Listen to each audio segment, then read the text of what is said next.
Hello दोस्तों, नमस्कार। पढ़ने वाले चैनल में मैं से शर्मा आपका स्वागत करता हूं। दोस्तों, आज की जो हमारी क्लास है वो इंग्लिश ग्रामर की रहने वाली है। अब से पहले हम दो टेंस कंप्लीट कर चुके हैं और इंग्लिश ग्रामर में हम जो अभी तक पढ़ा रहे हैं वो शुरुआत से जीरो लेवल से पढ़ा रहे हैं। जैसा कि मैंने आपको बताया, ये एक इनोवेशन है, मतलब नवाचार है कि हम इंग्लिश ग्रामर को भी हिंदी मीडियम के जो बच्चे हैं, ठीक है, जो बच्चे कभी इंग्लिश नहीं सीख पाए उन तक भी इसको पहुंचाना चाहते हैं, ताकि ज़्यादा से ज़्यादा बच्चे जो इंग्लिश में वीक है वो अपनी ही भाषा में, यानी कि हिंदी भाषा में ही इंग्लिश ग्रामर को समझे और आसानी से ट्रांसलेशन को कर सके। तो मुझे ये लगता है कि इंग्लिश ग्रामर में सबसे पहले आगे बढ़ने के लिए ट्रांसलेशन जरूरी है, ठीक है। और इसीलिए अगर आप चैनल पर नए हैं, आपको आज की वीडियो अगर अच्छी लगे तो आप हमारी प्लेलिस्ट में जाकर शुरुआत से पढ़ सकते हैं। बिल्कुल हमने जीरो से पढ़ा है और वहाँ पर आपको सबसे पहले जो क्लास मिलने वाली है वो है 12 खड़ी की। दोस्तों, मेरा आपसे सुझाव है कि आप ये वीडियो पूरी देखें, ठीक है। और अगर आपको हमारे द्वारा पढ़ाया गया कंटेंट यूजफुल लगे, ठीक है, आपको लगे कि ये अच्छा है और बेहतर साबित हो सकता है, तो आप अपने बच्चों, दोस्तों, भाई बंधुओं को इसके लिए सजेस्ट करें, ठीक है।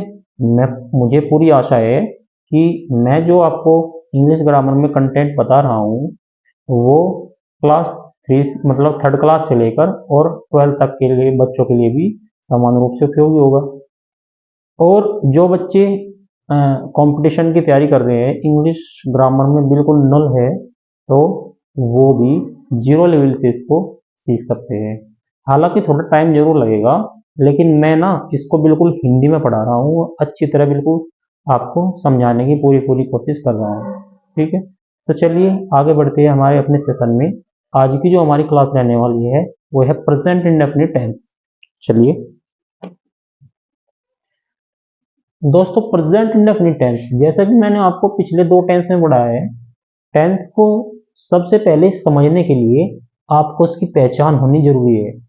पहचान आवश्यक है उसकी। मान लिया बात, कोई सेंटेंस आपको दे दिया गया, जैसे रोहित खाना खाता है, तो आप उसको कैसे डिफाइन करोगे कि ये सेंटेंस किस टेंस का है, ठीक है। तो इसीलिए हर टेंस की मैंने एक एक पहचान उसमें लिखवाई है, आप पीछे वीडियो में जाके देख सकते हैं सभी में। इसी प्रकार सभी टेंस की अलग सबकी एक पहचान होती है, इसकी भी एक पहचान है। इसकी पहचान क्या है, चलिए देख लेते हैं। पहचान, जैसा कि मैंने आपको बताया, मैं बिल्कुल आपको हिंदी में पढ़ाऊंगा, ठीक है, तो आप इसको समझ सकते हो और आसानी से आपको समझ आएगा। इन वाक्यों के अंत में, इन वाक्यों यानी कि सेंटेंस, ठीक है, इन वाक्यों के अंत में मतलब लास्ट में, आखिर में, चुका है, चुकी है, चुके हैं, चुका हूं, लिया है, दिया है, लिया है, दिया है,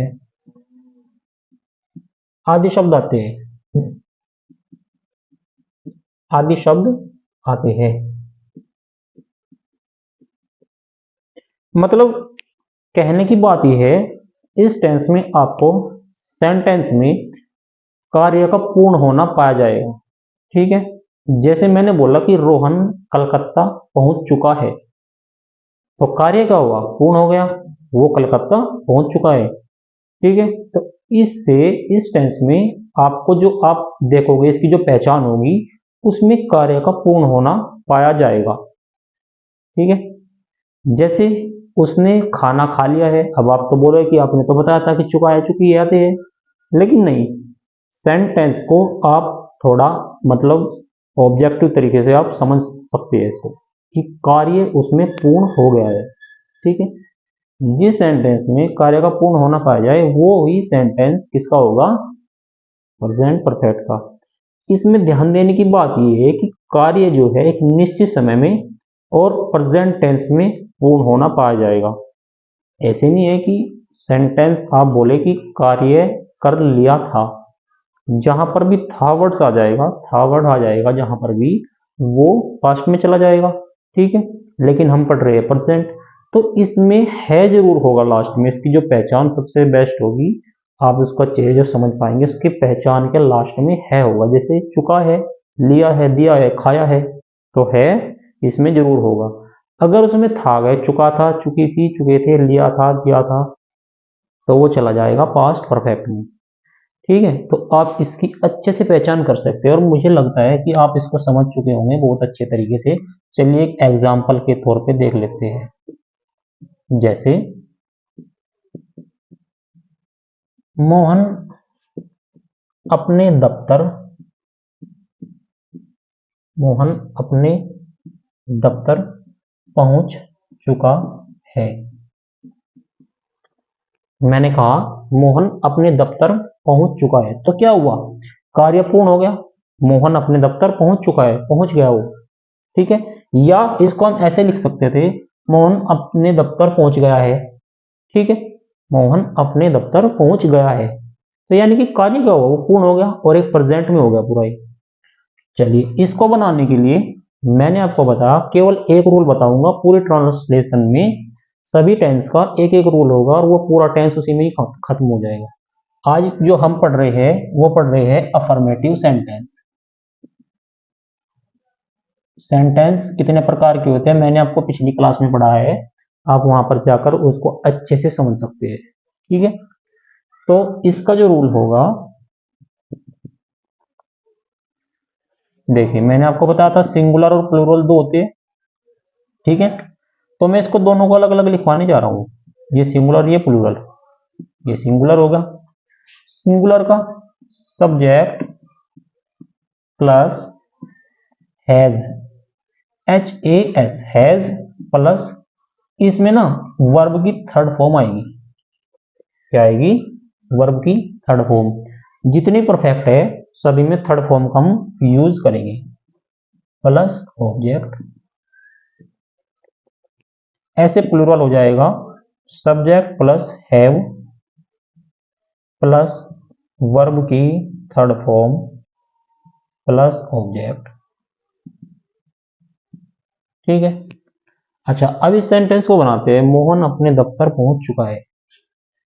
सेंटेंस की जो प्रकृति है और नेचर है वो किस टाइप का है, आप पहचान सकते हैं कि ये एक सिंगुलर वाक्य है, ठीक है, यानी कि एक वचन वाक्य है, सिंगुलर सेंटेंस है, क्योंकि मोहन अपने दफ्तर पहुंचा, मोहन कौन है, एक है, ठीक है। और मैंने आपको बताया था अगर एक से अधिक होंगे सब्जेक्ट तो वो क्या होगा, वो प्लूरल होगा। तो ये क्या है, सिंगुलर है, एक वचन है, तो इसमें हम क्या ये वाला रूल फॉलो करेंगे। तो सब्जेक्ट देखना भी सेंटेंस में सबसे पहले इसी पर चलती है, केवल कुछ नहीं करना, इसी नियम को फॉलो करना है, इसी पे चलेंगे। सब्जेक्ट है सबसे पहले, तो इसमें सब्जेक्ट देखिए कौन है, मोहन है, तो मोहन लिख लेंगे, MOHAN। मैंने आपको बताया था सब्जेक्ट कौन होता है, काम करने वाला, ठीक है। तो काम कौन कर रहा है, यहाँ पर मोहन कर रहा है। उसके बाद हैज आ गया, हैज लगा देंगे। फिर वर्ब की थर्ड फॉर्म है इसमें, वर्ब की थर्ड फॉर्म क्या है, पहुंचना, ठीक है। भाई क्रिया क्या है, क्रिया यानी कि वर्ब, काम कहीं का हो रहा है, पहुंचने का, तो वर्ब यानी कि रीच। फर्स्ट फॉर्म होती है रीच, सेकंड रीच्ड और भी थर्ड भी रीच्ड होती है, तो REACHED, REACHED रीच्ड।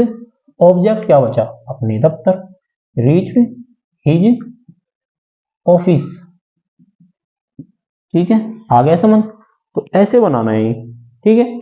चलिए समझ आ गया ना, तो अब आगे नेक्स्ट सेंटेंस बनाते हैं।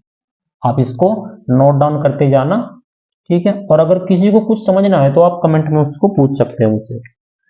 प्लूरल, अब एक प्लूरल वाला सेंटेंस लेते हैं, हम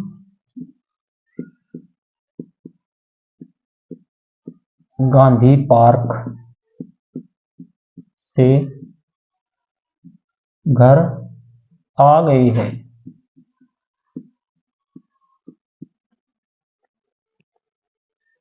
हम गांधी पार्क से घर आ गए हैं, तो ये क्या है, ये प्लूरल सेंटेंस है, क्यों, क्योंकि ये हम है, ठीक है। और मैंने आपको बताया था प्लूरल सेंटेंस में हम किसका यूज करते हैं, हैव का, सिंगुलर में हैज का, हेल्पिंग वर्ब में सिंगुलर में हैज का करके, प्लूरल में हैव का। सेम सेंटेंस है, प्लूरल पे आधारित है, इसको बनाइए। सब्जेक्ट क्या है इसमें, हम की क्या होती है, वी, आगे आ गया हैव को ऐसे लिख देंगे। फिर आगे वर्ब की थर्ड फॉर्म, देखो वर्ब की थर्ड फॉर्म है आ गए, यानी कि आना। ठीक है, आप ये ना मत मानना कि आ और गए, ऐसा नहीं है, ये आ जाना है, यानी कि वो आ गए है अगर। ठीक है, तो इसमें हमेशा आने की तो आएगी। तो वी हैव, आने की थर्ड फॉर्म होती है, फर्स्ट होती है कम, सेकंड केम और थर्ड कम। तो वी हैव कम, अब इसमें क्या रहेगा, वर्ब आ गई, अब आ गया ऑब्जेक्ट, गांधी पार्क से, वी हैव कम। इसमें देखो से की लगेगी फ्रॉम, क्यों, क्योंकि फ्रॉम वहां पर आता है जहां कोई एक स्थान से छोड़कर दूसरे स्थान पर जाता है, तो जो उसमें से का प्रयोग होता है उस से की होती है फ्रॉम, FROM। ठीक है, मतलब एक स्थान से वो दूसरे स्थान शिफ्ट हो गया, तो वो वहां से आ गया, तो उसने वो स्थान छोड़ दिया, यहाँ पर आ गया, तो से की क्या आएगी उसकी फ्रॉम। तो वी हैव कम, तो ये आएगी from. Gandhi park, GANDHI PARK। दोस्तों जैसे कोई जगह है या कोई पैलेस है, कोई किसी का नाम है, कोई बिल्डिंग है, ठीक है, या कोई नाम है किसी लड़के का, किसी व्यक्ति का, कुछ भी, तो उसमें हम पहला जो वर्ड लिखते हैं ना, वो हम लिखते हैं कैपिटल। ठीक है, उसको कैपिटल लिखेंगे, गांधी पार्क। ठीक है, समझ, आई होप आपको समझ में आ गया होगा। ठीक है, आप इसको नोट डाउन कर सकते हैं। चलिए अब और सेंटेंस बनाते हैं। आज ना मैं अफर्मेटिव कराऊंगा, धीरे धीरे कराएंगे ताकि आपको अच्छे से समझ आए, उसके बाद फिर नेगेटिव, फिर इंटेरोगेटिव। ठीक है, और बाद में इसको हम खत्म कर देंगे। अगला सेंटेंस है, अगला सेंटेंस क्या लेते हैं,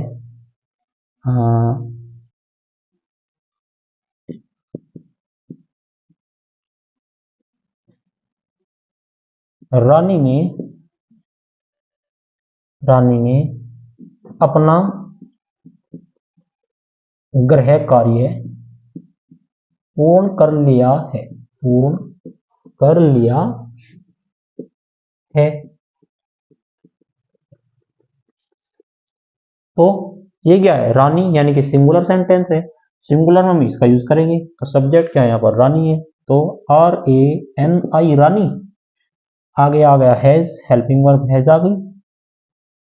फिर वर्ब, वर्ब क्या है, पूर्ण कर लेना, मैंने आपको बताया था वर्ब आपको बिल्कुल लास्ट से जो पहली होगी ना वो मिलेगी, लास्ट में मिलेगी आपको वर्ब।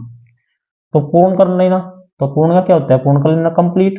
तो थर्ड फॉर्म आनी है ना, तो कंप्लीटेड हो जाएगी, कंप्लीटेड।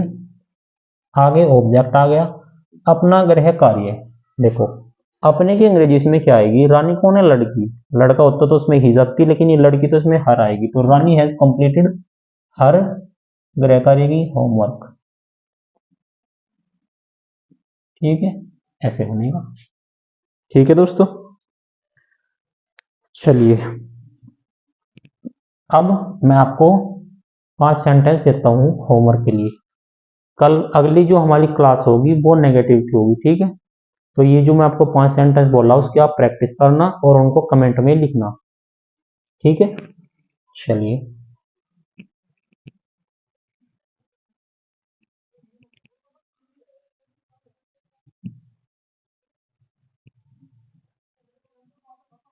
चलिए दोस्तों, 5 सेंटेंस जो मैं आपको बोल रहा हूँ उसमें पहला सेंटेंस होगा, रोहन, रोहन फुटबॉल खेल चुका है। बिल्कुल सिंपल है। ठीक है, मेरे दादाजी ने अखबार पढ़ लिया है, पढ़ लिया है।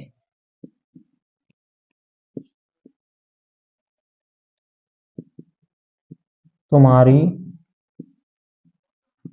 माताजी मंदिर से आ चुकी है,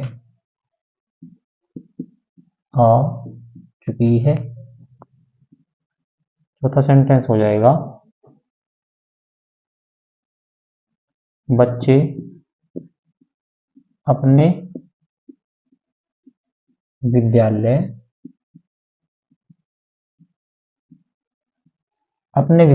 पहुंच चुके हैं या पहुंच गए हैं। ठीक है। और लास्ट सेंटेंस इज हमने खाना खा लिया है, हमने खाना खा लिया है। दोस्तों इस सेंटेंस में थोड़ा ध्यान देना, बच्चे अपने विद्यालय पहुंच चुके हैं।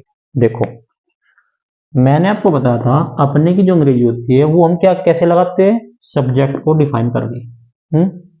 सब्जेक्ट यहाँ कोई नाम होता मेल तो उसमें अपने क्या होती हिज, अगर कोई सिंगुलर होता तो हम होता हम की अपने की क्या होती है अवर ओ यूर। लेकिन ध्यान देना अगर यहाँ पर प्लूरल में, ठीक है, कोई सब्जेक्ट प्लूरल में है, तो जैसे यहाँ क्या होता, कोई नाम था सुनील अपने विद्यालय पहुंचा तो उसके साथ में हम हिज लगाते। लेकिन ये क्या है बच्चे यानी कि बहुवचन है, ध्यान रखना। तो इसमें अपने के अंग्रेजी हम क्या लगाएंगे, हिज तो लगाने से रही क्योंकि वो तो सिंगुलर में आता है। ये बहुत इंपॉर्टेंट है, इसको आप लिख लेना। जहां सब्जेक्ट बहुवचन आए प्लूरल आए तो उसमें अपने के अंग्रेजी हम देयर का प्रयोग करते हैं। देयर कौन से वाला, THERE वाला नहीं, THEIR ये वाला। ठीक है, THEIR आपने कभी पढ़ा होगा इंग्लिश में, देयर आता है THEIR, आपको पता नहीं मतलब ये क्या मीनिंग है इसका, तो ये ध्यान देना आपका। तो ये अपने के अंग्रेजी में आता है यहाँ पर। ठीक है, और ये इसका होना बहुवचन ही दर्शाता है। ठीक है, कभी आप ये वाला यूज कर दो THERE, ये वाला नहीं, ये गलत हो जाएगा, ये वाला आएगा। ठीक है, तो ये होना है। चलिए ये 5 सेंटेंस है, आप इसको करके कमेंट में बताना। आई होप आपको आज की वीडियो पसंद आई होगी। दोस्तों अगर आपको हमारी वीडियो अच्छी लगे तो आप प्लीज़ चैनल को सब्सक्राइब कर दो। हमारे चैनल पे हम प्रयास कर रहे हैं कि आपको आगे आपको जीएस भी कराते रहे। ठीक है, और हमारी पहले से जीएस की क्लास भी चल रही है। अगर आप उनको ध्यानपूर्वक पढ़ो तो आप आसानी से जीएस भी पढ़ पाओगे। और मैंने आपको बिल्कुल कहानी के तौर पर पढ़ाने का उसमें प्रयास किया है। ठीक है, बिल्कुल मतलब विस्तार से बताया है, जो एग्जाम में आने के लिए जो जो इम्पोर्टेंट है उसी को मैंने उसमें बताया है। ऐसे ही मैंने इंग्लिश ग्रामर की एक क्लास स्टार्ट की है, ये भी मैं बिल्कुल आपको जीरो लेवल से पढ़ा रहा हूँ हिंदी में, ताकि आसानी से समझ पाए। मेरे पास डिजिटल बोर्ड तो है नहीं कि अगर होता तो मैं 1 बाय 1 आपको एक एक क्वेश्चन कराता। ठीक है, लेकिन फिलहाल हम यहीं से कर रहे हैं, आगे कुछ होगा तो देखते हैं। तो चलिए ठीक है, मिलते हैं फिर अगली क्लास में, तब तक के लिए नमस्कार।